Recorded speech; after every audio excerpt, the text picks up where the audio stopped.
Happy Friday, everybody. It's Jamie Green, the Solar Queen, your host of Kickstart Conversations, where I interview business owners, entrepreneurs, and side hustlers. And today I have Gualter Amarelo on today, and we're going to discuss wealth creation, wealth building, and investing. So sit tight. I'm right back on.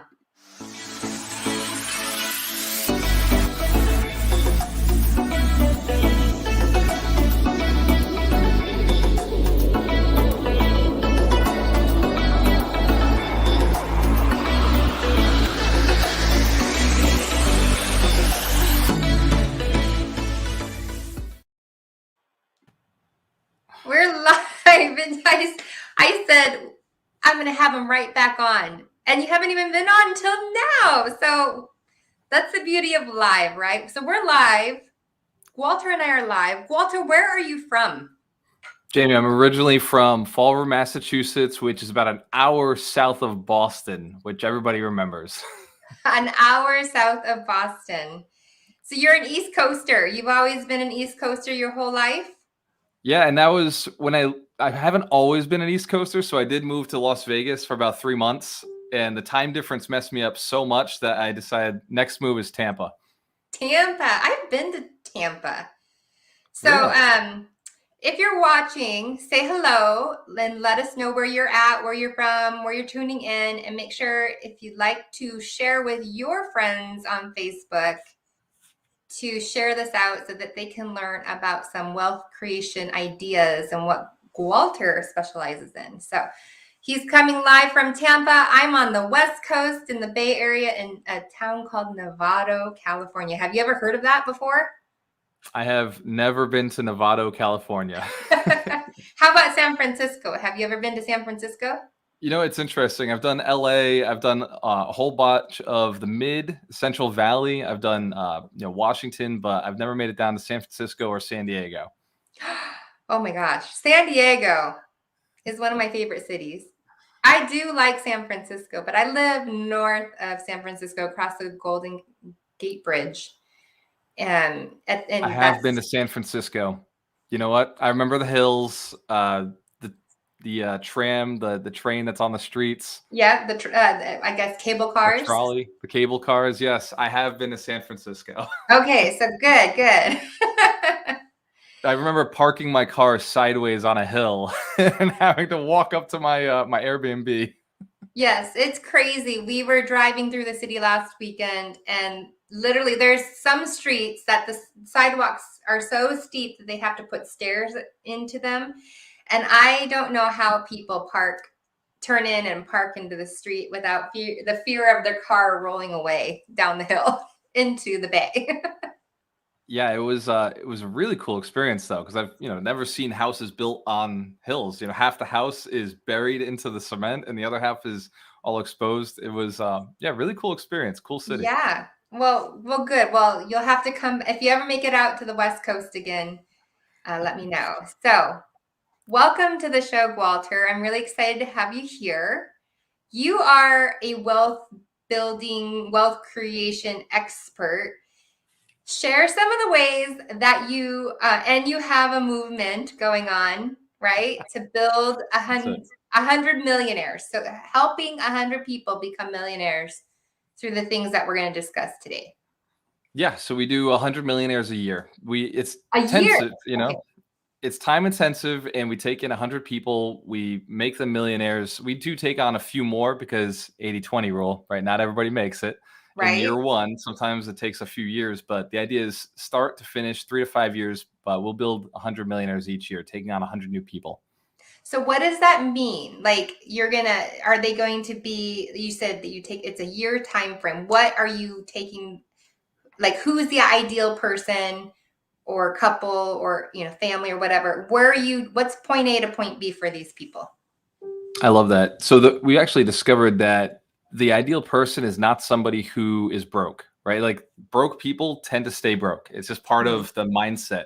It's motivated people. That's the difference. So if somebody believes that they could become a millionaire, they have that belief system, that's really who we're taking in. Because if you don't have the belief system, we can never do anything, to get you to that point. You got to believe it's possible for you. And then we start moving through the process, which is really just an evaluation of where you started. In fact, I got it behind the wall here. If you start, the first 100K is the hardest one. So if you're starting with 100,000, well, the process is a little bit easier. We're not doing all the beginning steps. But a lot of times I get asked, what should I invest in? And the question is really, how much do you have to invest? Right? If you're Right. investing with $1,000, I'm not going to bring you to stocks, crypto, or real estate. I'm going to start with maybe personal development and starting a business. If you have 10,000 to invest, well, maybe we can talk about real estate, but stocks and crypto will never make you a millionaire with a $10,000 investment. You have to have a much bigger leverage point, which is why real estate is really the best investment for that price range, because it's highly leveraged. Yeah. So it depends on the person, really. And that's why the program is so unique to each individual. Gotcha. So it's kind of custom, or is it? It has to be. Yeah. For these 100 people? And are you working with them in like a Zoom call setting, or is it a one-on-one situation? What does that look like? So pre-COVID, it was in person. It was Mm-hmm. only people in the Massachusetts area, Rhode Island area who would drive out and come to the events and come to the trainings. And then as we shifted over to COVID, it was like, whoa, we can use Zoom. We can go nationwide. So we started taking people on the West Coast, southern states. And the Zoom effect made it a lot easier for people. They can jump in, and I'm not driving to them. They're not driving to me. So we were able to actually be far more inclusive of coaches from all over the country who had different skills and abilities. So you're teaching people how to invest in real estate. So that's where I specialize. That's your specialty. I have other coaches who are pros in crypto. They're pros in stocks. I'm also a business builder. So I've built businesses, and that's where most of my wealth is held, is in businesses I've built. Although my real estate holds a large majority of it. That business has done very well. Yeah, I bet. So you're probably building these businesses, and the businesses are, would you say that they're cash flowing for you? Yeah, if it doesn't cash flow, it's not a business. So it's only a business if it makes money. So if it's making you money, do you then take that and do you go and invest it in real estate? Is that part of the flywheel effect of wealth creation? You got it. So every investor has to have a stream of income. So anybody who comes to me and says, hey, I got no money, well, that's the first step. Let's go make money. Let's go teach you how to build a business so you can increase your income. Then from that point, we start investing. The people who come into investing without money, yes, you can buy houses without money. And that's what we do, right? We do buy houses without money all the time. But the first deals took money. And it doesn't have to be your money. It can be other people's money. But when you invest with other people's money, you end up with a much smaller margin of profit. Your margin area becomes just almost nothing for a few years. So you can do it without money. There's no cash flow until you get rid of that leverage, until you get rid of some of other people's money. Gotcha. So JR says, hello. Hi, JR. JR is on the East Coast. He's in North Carolina. Nice. Doing well, JR. So let's talk. I want to ask you, how did you learn? Were you raised this way? Did you go to college? Did you read books? What was the thing that got you started in learning how to do this? Because this is not taught in the schools. Yeah, they don't teach real estate. They don't teach wealth building. They don't even actually teach you how to make money in school. They teach you how to work for somebody else, which is no guarantee of money. It just means that you're going to be a slave to somebody else and build their vision. So they teach you how to have a skill so you can help somebody else build their vision. For me, I was actually at an extreme disadvantage. So not only did I not go to the traditional school system, I was actually homeschooled. So I was, not socialized, which by the way is the key to sales, right? You got to be able to talk to people, have friends, have a network. So I didn't have that. And no, I didn't have a college education. I went and took a college course because I was working, from the age of 14 till about 18, 19, I was working, and I said, dude, I've got to stop this. I watched, you're gonna love this. This was the movie that changed my life. It was Office Space. And I watched how ridiculous the office room was. I said, I could do that. Like, I could be a guy at a desk. So I went to college. So I went to college for accounting, and I ended up getting a job a year into it. So I said, I don't need college. I already got the job. And I stayed in that job for 4 years. And that's really where I realized I don't want to do this. I want Yeah. financial freedom. I don't want to commute. I don't want to work a 9 to 5. And I was broke during the process. I wrote the book, Broke to a Quarter Million, because I was completely dead broke. And that first $250,000 seemed like a lot. And so I Yeah. wrote a book about it. Wow. But So you're an author. You're I'm an actually author, coach, business. two times published author. Holy moly. Look at you. Real estate accident. No, Alchemist. Get the deal. Wow. And people can order those off Amazon.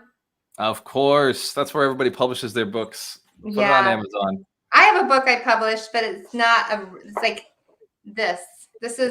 I'm launching a course for solar professionals very soon. And I created this workbook so that when, sales reps, they can gather all the information and they can take notes. So I've got some stuff here already filled out for, leads that So I'm you're building millionaires too then. You're teaching people how to make money so they can go earn. I spent a lot of time to create this journal and checklist for the solar sales professional, and Amazon made that possible. So it's really cool. So that's awesome that you are a published author and you're doing it all through Amazon. I think that's so cool. So you started working. Okay, I want to ask you a question. Because my first job, I worked as a dishwasher. This is my first paid job. Dishwasher at Pizza Hut. I made $4.25 an hour. I exchanged 1 hour of my life washing dishes for $4.25 before taxes. My first job, I was 14 years old. No, I was 16 before they put me on the books. The first years were volunteer work. And then it was at 16, I was working in a flooring company on the sales floor, putting prices on carpets and tiles. I was making $4.25 an hour, and I worked 20 hours a week. So I can relate, Jamie. It was, a whole week to make less than $100. I mean, I see signs for like Chipotle, $17 an hour. Just can't even what? Where was this? Where was this when we started out? Okay, so you did quickly discover you did not want to exchange time for money. Right. So you think the light bulb goes off in your brain. You start writing these books. How did you get to your first 250,000? So that first $250,000 was much harder than my first million because it was learning how to make more money, learning how to increase. I'd actually been a $40,000 person. Everybody has a blueprint. I talk about it in some of the trainings. Everybody's got this mental blueprint, a financial blueprint. And I was a $40,000 person. Ask me how I know. For 10 years straight, I made $40,000 until the age of 28. And at 28, something snapped. Like it just, I knew 30 was coming. I had a dream of being a millionaire by 30 and I was running out of time. And I don't know how I let so much time slide because that goal was like hardcore deep inside of me. Hey, Ken, good to see you, brother. Hi, Ken. And I had let all this time go and something snapped at 28. I was just like, no. And the E-Myth, Michael Gerber calls it the entrepreneurial seizure.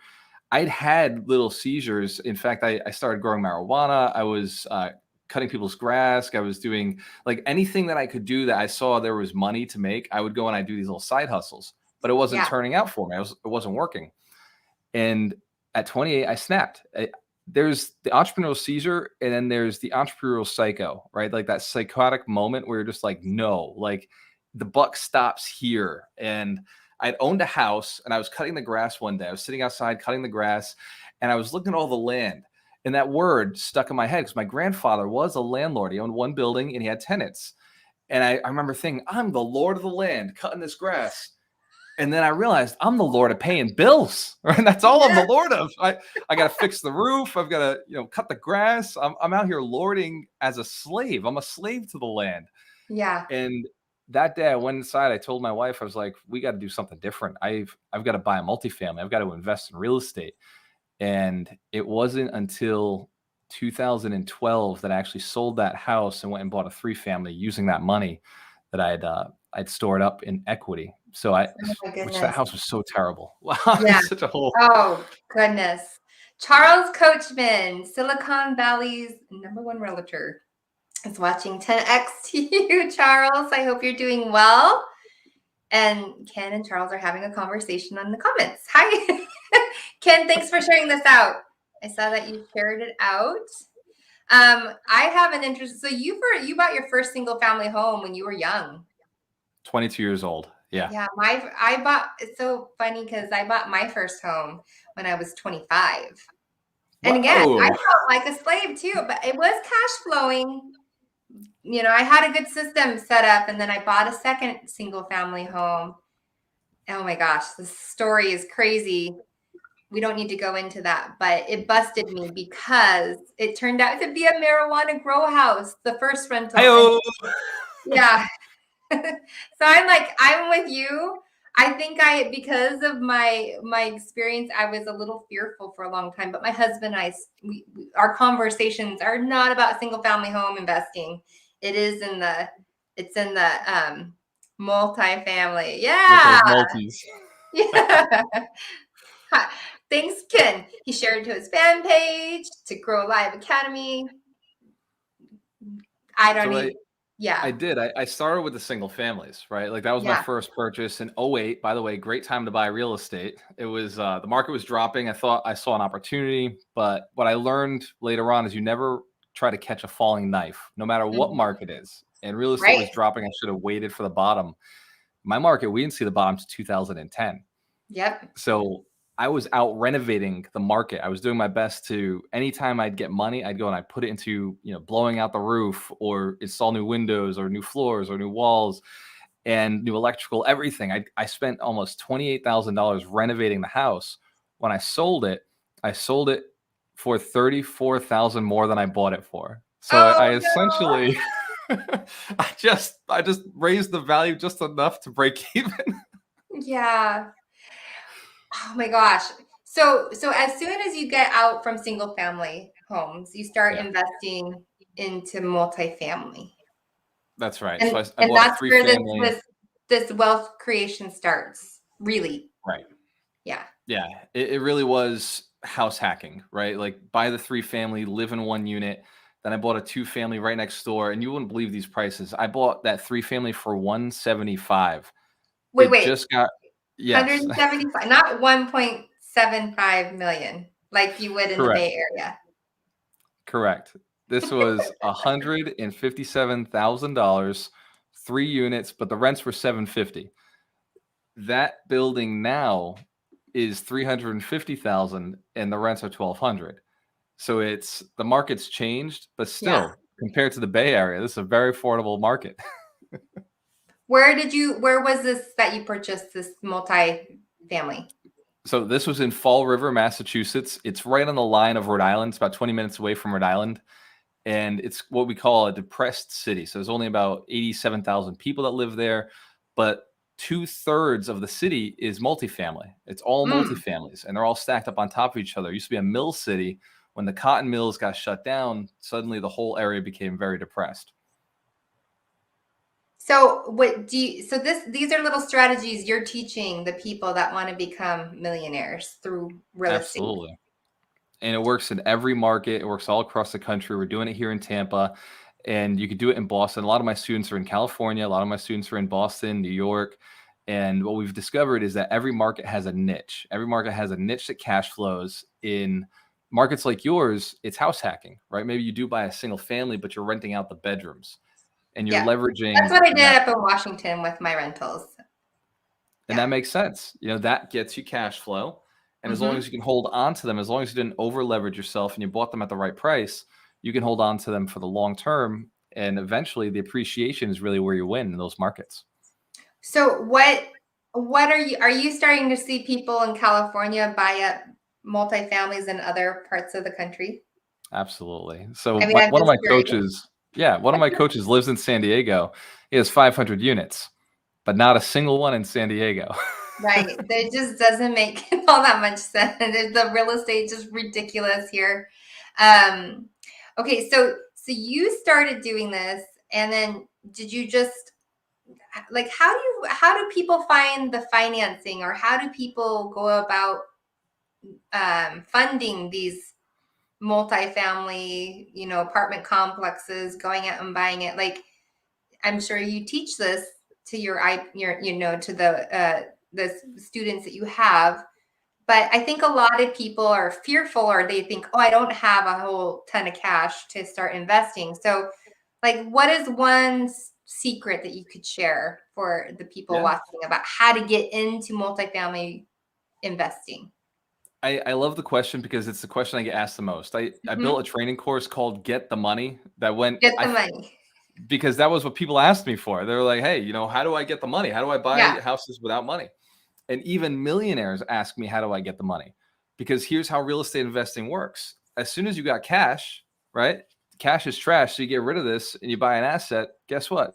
You're all out of cash again. And so the question keeps coming up no matter what level of the game you get at is, how do I get the money? How do I get the money Yeah. for the deal? So if you're starting with no money, the easiest strategy is either a VA loan. So go and work for the government for a little while, go and join the military. Instantly you get the VA loan. That's no money down. Yeah. If you need a job, you need some income, the military is a great way to go. That's not the strategy most people like to hear. No, because you're So, exchanging your life to serve the military, and they can tell you to do whatever they tell you to do. so that's the easy one. That's the throwaway. But you'd be surprised how many people don't know about the VA loan. Even though they're veterans, they don't use it. The other one is seller financing, is just asking the seller to carry some paper. The biggest problem people have is the down payment, because the bank's going to bring 80 to 70% of the loan. So you could, if you can get a down payment from the seller themselves, now you've got a double mortgage. You got a first position, a second position. Second position is the seller, and the first position is the bank. So you can buy the house that way. We call that bridging the gap, or stack lending, or the capital stack. The other solution is partner up with somebody. My first deals Yeah. were partnerships. So you Yeah. pool the money together. You kind of do a little mini crowdsourcing, Yeah. crowdfunding. I find somebody with money. Mm-hmm. I find the deal and I do the work. And together we do a 50-50 partnership where I've got the money, you got the money, I do the deal. Now the roles have changed. Now I do the opposite, where I've got the money and they've got the deal. And it works. If you stay in the game long enough, you can be the lender, right? That's ultimately everybody's goal, is be the bank. That's why Yeah. my courses are get the deal, get the money, be the bank, right? Because that's the direction that you want to move in. But you don't always start off with money. Typically, we come out of the womb with nothing. Right.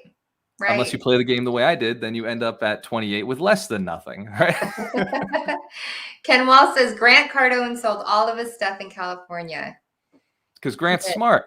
The taxes are insane. The tenant rights are insane. So love the state to travel, love the state to eat in, love the state to hang out in. But I wouldn't build a business there unless it was a business that I planned on and knew was movable. Like I could move it away from the state. Yeah. Real estate doesn't move very easily. So there was an article in the SF Socket, like this, of a couple who had been living in a rent-controlled apartment in, I think it was in Pacific Heights, which is like prime real estate in San Francisco. Looks over, see the Golden Gate Bridge, Alcatraz, the whole entire bay and the city. And they got bought out for like $450,000 out of a rent-controlled apartment. They figured they lived there. In the end, they lived there for free for the last, however many decades they lived there, like at least 3 decades. Yep. Hopefully they're leaving California, because I don't know where they're going to find rent that cheap. Well, they just got 400,000. They're going to be okay. They're going to be just fine. But that's the insanity, why, it's insanity. I want to visit SF sometime. Never been. Well, when you do, Ken, make sure you have me as your tour guide, because you don't want to go into certain parts of the city that you come to. I discovered that too when I was out there. Yeah. Okay, so so wealth creation for you is really through real estate, multifamily units now, single family. What are your thoughts though for that? Because there are lots of single family homes. I like single families in the Midwest, and we do flip single families. They're tough to hold for the long term. I've held a couple of them, and every time I hold one, I regret holding it because it just doesn't cash flow. It takes a little bit more money than it costs over time with the renovations you got to do to it. But in the Midwest, man, you're picking up units for 30,000 a house, right? 35,000 a house. What? In North Carolina, some of that exists. Oh So my gosh. rentals in the single family market, if you like to buy small and you want to take your time picking them up, you can do it in the Midwest for sure. Oklahoma, Alabama, like knock yourself out. Louisiana, like it's a very inexpensive market. The problem with it is as you do start to get money is it's not scalable. It's a pain in the Right. butt to do that many transactions. So like we just put down an offer on 49 units. That's one credit hit. That's one time to the bank, one closing with the attorney, one property manager. If I were to buy a single family, I've got to do all that same work 49 times. Yes, that's doesn't sound fun. Ken says Not there even are close to houses in fun. his town for 19,000. I am living in the wrong state, and I know this. You know why people stay in California? The Because they weather, went to California. They stay like they went. They once you show up there, you're like, yeah, this is pretty nice, it's, except I for mean, financially. I love the ocean. I love, yes, Lewis. I took a CFA exam at Golden Gate University years ago. I know exactly where that's at. Took a wrong turn and, oh yes, the 10 point. You don't want to be there. That's like one of the worst parts. It's like, I don't even know. It's 3 to 5 years, hold on to SF in single family in the Midwest. That's what JR is asking. Yeah, Is what 3 to you're 5 thinking. years. 3 to 5 3 to years. 5 years. Here's the thing with the Midwest: it's not going up in value, right? That's just the thing to keep in Yeah, mind is these don't appreciate. They right. haven't appreciated. They never will appreciate unless Amazon or Elon Musk say, "I'm going to Alabama. I got to start a company out there." But they don't do that. They go to Texas, right? They go to the South. They go to where you can get that relatively good weather and Mm-hmm. still a high volume of good employees. The Midwest is not known for putting out much other than potatoes and tornadoes, right? Yes, yes. Ken says Atlantic Ocean is warmer and the Pacific Ocean is freezing. It is true. You have to wear a wetsuit if you go into the ocean here in California. At least up in Northern California. That's why we go to Hawaii, where the water is like 70 degrees. Hawaii crushes it. So that one island is, what is it? The most expensive island to tour on, though, right? I mean, the Just pricing West is not Coast, all that West Coast different than style. California. So if we wanted to move to Hawaii, it wouldn't be all that, you know. Here's the thing about single family.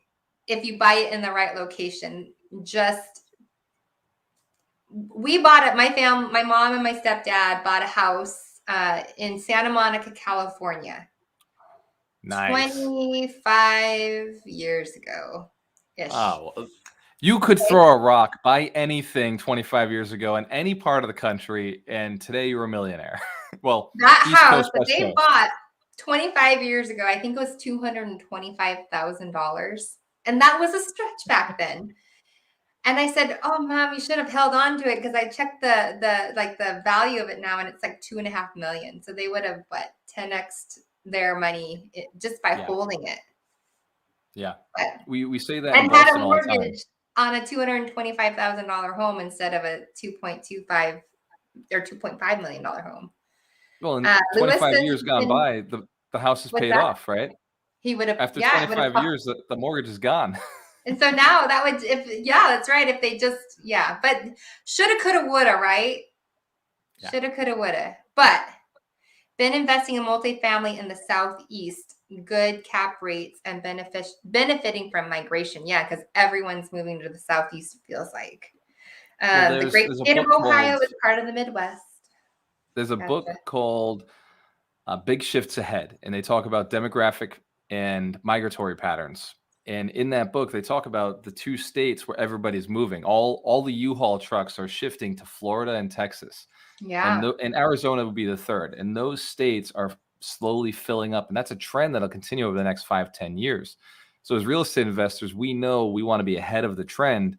And as an investor of anything, the trend is your friend. If you Yep. see something happening, get there first. then charge them when they show up. So it's not too late is what you're saying. No, it's not too late. Even though even in Tampa and Orlando, we see the prices going up. Miami is through the roof. But if you have the right investment strategy and you know what you're doing in that market, you can always find a deal. Yeah, I get told all the time, "Oh, I live in California. I can't find a deal." Have you really looked off market? Have you gone and knocked on a door? Have you asked everybody with the beat up house what they're willing to sell for? Mm-hmm. The answer is usually no, right? The people who do those activities are buying real estate at a discount, a 20% discount, a 30% discount. So it really is about doing the work in this business. There's no business that you just jump in and you make money. You've got to, especially in investing, you've got to make sure you know the asset class. In an asset class like real estate is super local. It's hyper local. You don't know if your neighbor right across the street is going to sell at a discount unless you go and have a conversation with them. Yeah. Lewis says the trend is your friend until it bends at the end. Right, And I'm watching crypto when go up right now. It goes down like. That's right. I was watching Ethereum these last 3 days, and Ethereum's been going up. And some of my friends are like, "Oh, should I get into Ethereum?" I don't know. I think you should have gotten in 2 weeks ago when it was at $1,900. That's when I bought in, and right now I'm just going to hold. Yeah. I'll hold if it keeps going up. Awesome. If it goes back down to that 22 range, maybe I'll buy more. You can always add to your position, right? And when it comes to the market and what you're holding, my kids are like, "Mom, can we buy some Dogecoin?" I go, well, it's not going to make you like extremely wealthy, but the kids understand crypto. Like they don't necessarily but we're teaching them little bits and pieces about the market, all these things. And they play a game and it's about Dogecoin. And there's this like little jingle that they were listening to about buying the Dogecoin and holding on to it and this and that. So I kind of want to buy it for them. I'm like, hey, you have $20? We can buy you, 100 Dogecoin and see what happens. There it is, right? Put the Doge to work. Get those diamond hands. You don't want to have paper hands if you're. Because this little jingle is talking about Dogecoin is going to go to the moon. So they're being programmed through all these games. Yes. Okay. So you hit on something that I want to ask you about. You said if you can find the deal. So how do you go about finding the deal? So I wrote a book called You wrote a Get book. the Deal. Of course you did. Because Get the deal. I get asked that question all the time. And Doug Wing says hello. Hello. Doug Wing is another smart dude, just like you, and does real estate investing. So I actually had Doug on the podcast last week before, and fascinating guy. He's crushing the multifamily arena. How do we find deals? First, and this is something to write down if you've never done it before. First strategy, you have to know your strategy. You have to know what type of investor you are, and then find the market that has those types of deals. You're not looking at the prices right now. You're just looking at the strategy. Does this area have the inventory of what I like to buy? Does it have the deals? Are there properties in that area? And then the third is, what is my unique skill set? What do I bring to the table? When I started, I was very handy. So I knew I could do the work and I could find the deals. I just didn't have cash. So knowing my skill set was doing the work, I picked up properties that needed work. That was my unfair advantage. If you like turnkey, then you're going to pay a little bit more for those properties and you have to be a little bit better at finding deals. I also had the skill of finding and identifying a person's problems. So if they have a problem of not having any cash, I knew all I had to do is put cash in their pocket, no matter what the cash was, as long as they could get out of their situation. A podcast I was on yesterday, we were talking about how do I do subject to existing financing, keeping the mortgage in place. So you can actually buy a house with the mortgage in place. And that's another type of deal that it can involve no money. But typically, whenever you take over a mortgage, they need at least money from moving costs. So you may be spending $2,000 to $5,000 to buy this house, which if you don't have $2,000 to $5,000, maybe you're not ready to buy real estate. The game does take some capital. Just closing costs can be in that ballpark. So having some sort of capital to do those deals, and then the closing cost on that was maybe $3,000 or $4,000, to get everything financed, the lending and not the lending, because I just took over the bank. So getting the closing fees from the attorney, taking care of the inspections, all that stuff. So it's a very possible strategy, but the only way I knew about that deal was I went and I door knocked and I talked to the person and I found out their situation. Most investors who are successful have other people doing this. They're called real estate agents, they're called wholesalers. And so for me to find my deals, I got tired of door knocking. I built a training course called Get the Deal. And Get I the did it deal. for wholesalers and for real estate agents. And I trained them how to go find property off market. And because I was the trainer, they brought most of the deals to me. Yeah. The problem is the company went nationwide. I Oh no. only buy in Florida and Massachusetts. So now I've got all these extra deals all across the country. What a terrible problem to have. I get it. You know? So And now we see a lot of our students just pass deals along from each other. If they're in the same market, they pass them to each other. So it's worked out for our students. yeah. Do you know Corey Calvin?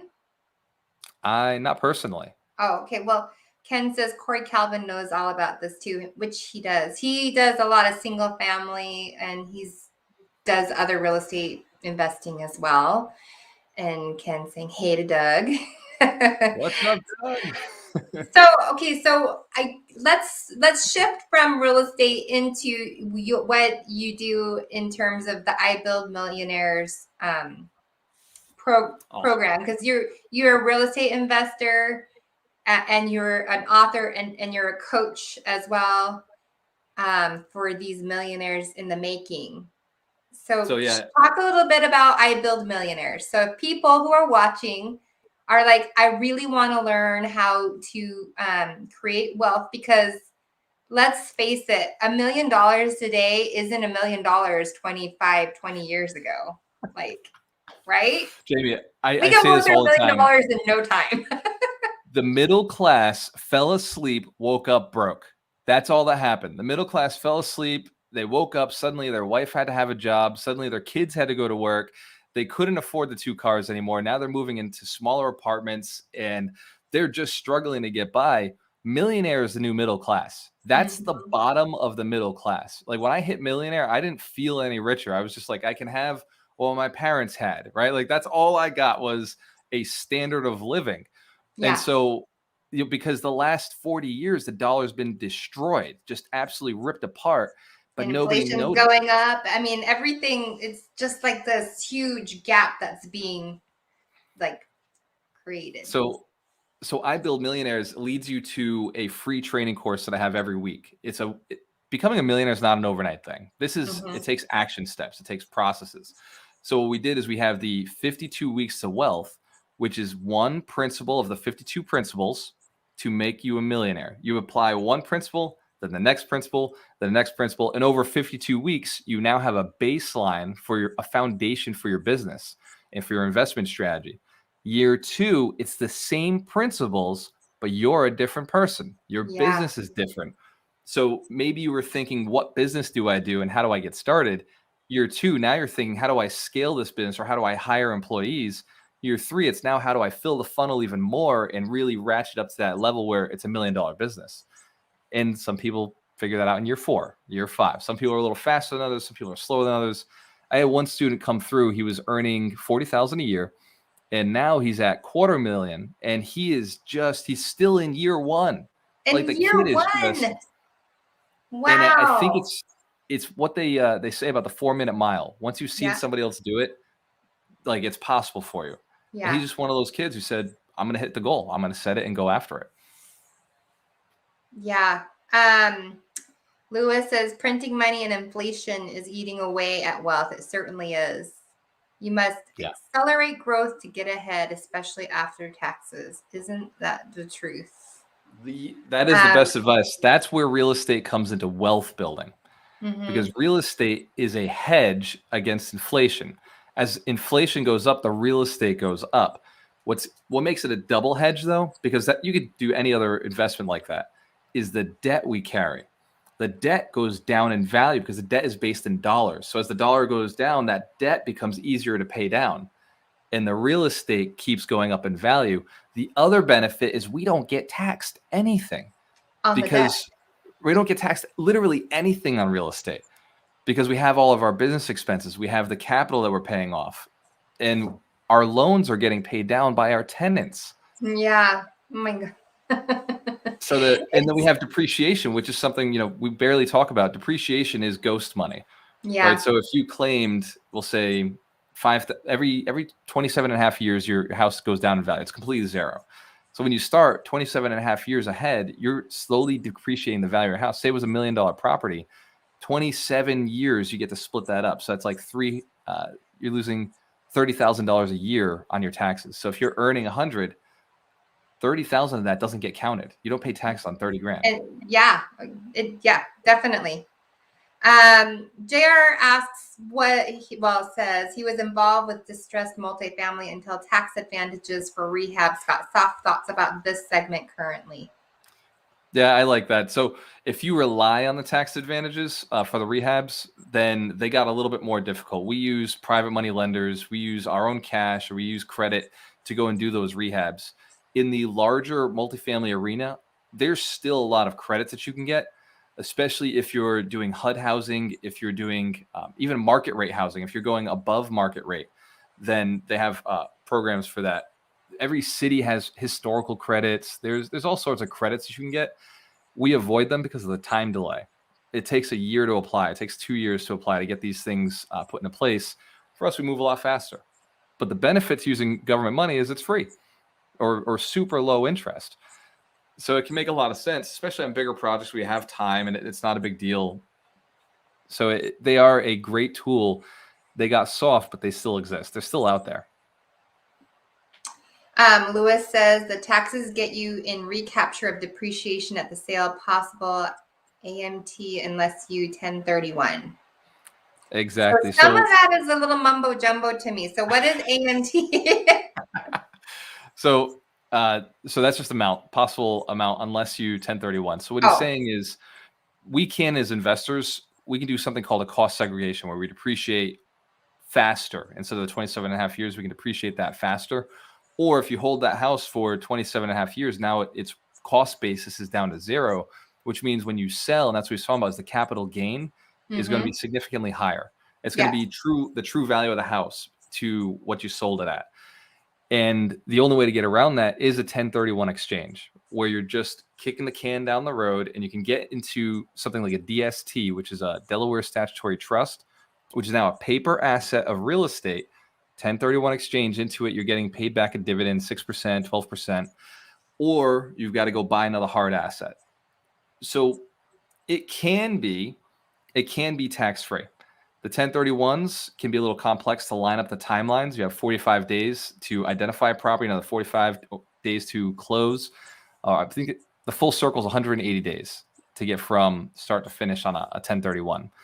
So it's a great tool, and the taxes. Okay. What is 1031 for people who don't know? Oh, 1031 is a tax code. So it's a tax code that states if you sell a property for more or greater value, you don't have to pay taxes as long as you buy a property of more, as long as you sell a property and buy a property at the same time. So you can't buy a smaller property than the one you just sold. You'd have to buy a bigger or same value property, like kind. It has to be real estate. Can't be stocks or anything outside. Although a DST is kind of where you get that blurred. You can buy paper. Gotcha. So 1031 exchange is just a part of the tax code. Okay. I've been hearing 1031s as people. It's interesting because people ask that question when it comes to solar. Like if, all their credits that they might have from their solar system, can those transfer over to the new property? Like, I don't really think so. It stays with the property, that net energy metering agreement. So what are your thoughts on multifamilies or other commercial real estate investments and solar? Because there are lots of tax advantages and benefits for when these units get solar installed, since I'm a solar queen. Check this out. You'll like this then. So as investors, we always want more units, but you're currently in a market where unless you're great at finding off-market deals, all the units are overpriced. Solar is a tenant, right? Put the tenant on the roof, use that useless space, and now you're getting cash flow from a tenant that previously didn't exist. Yeah. Yeah. So this renovation costs just like anything else, right? There's a cost to put it up there, but any other unit has that same cost. So you're utilizing Yeah. space you're not using. And the investor is going to get the tax credit as well as the ability to appreciate that asset too. So it's just putting that out there for all you commercial investors. And it doesn't have to be multifamily apartment units. It can be storage units. It can be, people are putting in solar farms, things like that, and taking advantage of all of the tax. But warehouses, malls, like anything you got. Any commercial real estate. But the thing is, the investor has to have the tax appetite to be able to take advantage of these tax credits. You mean they have to make money, right? They have to have tax liabilities to be able to, But these projects, they're huge. I was like, wow, we should invest some money into one of these solar farms. But it was like a $20 million deal, and we'd have to have $5 million in tax. And I'm like, we're not quite there yet. Like, we're just not there. There's something to aspire to, right? Something to us. Yeah, that would definitely was like, yeah, we have to aspire to that. So, okay, if people want to, is this closed for the year? Do you go from January to December, or how does it work for people if they are interested in working and being coached by you? Because I imagine a lot of this is mindset. A lot of it's that T. Harv Eker talks about it as a thermostat. Like you said, for so many years, you were okay with making $40,000 a year. I remember hitting $70,000 a year at Boeing and going, "Oh my gosh, this is like insane," But I didn't think I was worthy of much beyond that because I didn't have a college degree, and my parents, as far as I knew, didn't make that kind of money. But I had this thermostat, or I had this, but I had to bust through that. So you probably cover a lot of that in your coaching. What else with ibuildmillionaires.com? With ibuildmillionaires. So if they go to ibuildmillionaires.com, you can register for the 52 weeks. That's free. Mm-hmm. To be counted as one of the 100 millionaires, there's a mentorship program that we put you through. There is a cost to that. It's $1,200. But I would start with the 52 weeks, use the free stuff until you get to the point where you can afford a $1,200 mentorship program. That mentorship is just to say you're committed, right? It really is just to let the coaches know, okay, we're going to spend some one-on-one time with this person because they've decided to become a millionaire. Mm-hmm. It's hard to get people to decide to become a millionaire. It's harder than you would think. You would think I would go into a room. Why? You'd think I'd go into a room and everybody in the room would want to be a millionaire. If I said, who wants to be a millionaire? 3% will put their hand up. The other 97% will tell me, well, you're going to write me the check. They're not willing to do the work. They were afraid of the work. What do you think it's just fear, or do you think people buy into, if I make more money, I'm going to have to pay more in taxes? Because I hear that. Yep. Huh? The fear of success. Yeah. They're afraid all their friends are going to want a handout. They're afraid that they're not going to be able to be a normal person. A lot of money makes you a bad person. There's all these fears around increasing your income. What if, my mom and dad don't like me because I make money now, right? Yeah. Like, what's going to happen to my family relationships? What if my wife leaves me because I make money now? Like, it's just a crazy psychotic element that people are living in. So when I say I build millionaires, people get scared, right? Mm-hmm. Like I've said it in a hotel. A woman came up to me and said, "What's the shirt mean?" I said, "Oh, I help people become wealthy. I help build millionaires." And she immediately was like, "Oh, yep." I ran away. I'm not selling you shit. You asked me. Yeah. It's the whole rich dad, poor dad. I'm looking at the book right there. I've got all of my books over here on my bookshelf, but I got the foundational 5 right there. Rich Dad, Secrets of the Millionaire Mind are in it. Yep. Great books. We should. I hope you. So you have podcasts. What are your podcasts about? And share about your podcasts. So the 100 Millionaires podcast, I do this with 2 other millionaires, and we just get on the call once a week on Wednesdays at 10, and we talk about our investments. We talk about what we're doing, what new things we've seen, what kind of opportunities we're playing on. And you'll see us do deals together right there on the phone. We're just talking to each other and we're like, hey, did you see that? Yeah, let's I want to go in on that one. Let's do that one together. Or, sometimes Mike gave me a stock tip a year ago, which today, and I won't say the stock, but today that stock, I put it in my Roth. I just invested $800 into it. Today it's at $13,000. A year ago, I put $800 into this. It was like throwaway money, and it's done phenomenal, right? Are you So going to sometimes hold we it? bet Are on you going penny to take stocks. profits on it, or what's your plan there? Are you going to? It's in my Roth. It's just you're going to leave it. Believe it or not, like the money we play with, we play diamond hands. We're just like, hey, if we're going to invest, I'm going to hold it forever. And it's almost like who can hold it the longest is kind of our mentality. Mitch likes to trade a lot more. So you'll see some of that conversation. We're bash each other's strategies, but it works. What we're doing works. And then you got the Alchemist Nation podcast. This is the one that I had you on, where I interview millionaires. I interview successful real estate entrepreneurs.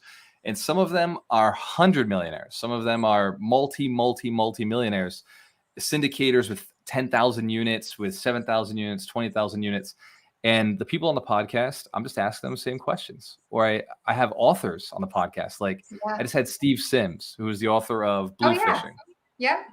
Fantastic book for learning how to get what you want. I had Mark Victor Hansen, who is a friend of Ken Wall's, who Ken connected me. He wrote the book Ask. He wrote the book Chicken Soup for the Soul.